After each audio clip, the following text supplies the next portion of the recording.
শেষে ঠাকুর মা এবং স্বামীজির রাতুল চরণে প্রণাম জানিয়ে বলি, দেবী পুরাণ, দেবী মাহাত্ম্য, স্কন্দ পুরাণ, শিব পুরাণ প্রভৃতি পুরাণের বিভিন্ন মতে দেখা গেছে যে ৮ থেকে ১৬ এবং মতান্তরে ১৮ বৎসর পর্যন্ত কল্পনা করা হয়েছে মা জগজ্জননীকে। তার জন্যেই কুমারী পূজা ৮ বছর থেকে নেওয়া হয় ১৬ বছর পর্যন্ত। এই কুমারী পূজার অ্যাকচুয়ালি শুরু হয়েছিল মর্তে, যে পৌরাণিক ঘটনাটা আছে সেটা হচ্ছে ব্রহ্মা এসছিলেন এবং বেল্লপত্রে শায়িত এক অষ্টম বর্ষীয় বালিকা, সেই নিদ্রায় নিমগ্না ছিলেন, তাকে জাগানোর জন্য সমস্ত দেবতারা সমবেতভাবে তার স্তুতি স্তব করে তাকে জাগ্রত করেছিলেন। তিনিই মা জগজ্জননী। এখানে ব্রহ্মচারিণী মা গৌরী যে নবরূপ,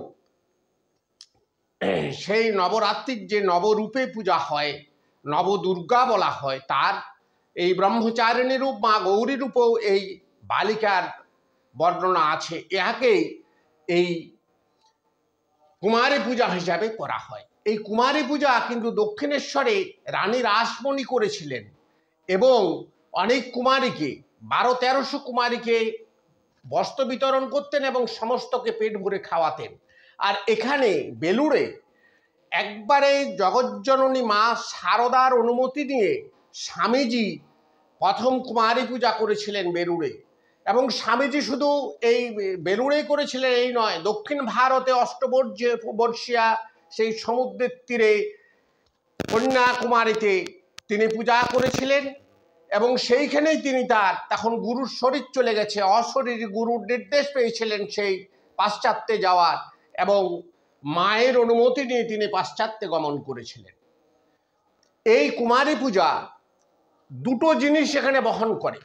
পৌরাণিক যেমন কুমারী পূজার মধ্যে একটা বিশাল মহত্ব এবং শুভ শক্তি, আমাদের শরীরের মধ্যে যে অশুভ শক্তি আছে ষড়রিপু, তাকে দমন করে শুভ শক্তির যেমন প্রকাশ হয়, তেমনি সমাজে এই যে অসুর শক্তির আত্মপ্রকাশ, এই অসুর শক্তিকে দমন করার জন্য এই শুভ শক্তির জাগরণ এবং মানব জাতির, বিশেষ করে এই নারীদের মর্যাদা দেওয়া এবং শক্তিরূপে পূজা করার প্রচলন করা হয়েছে।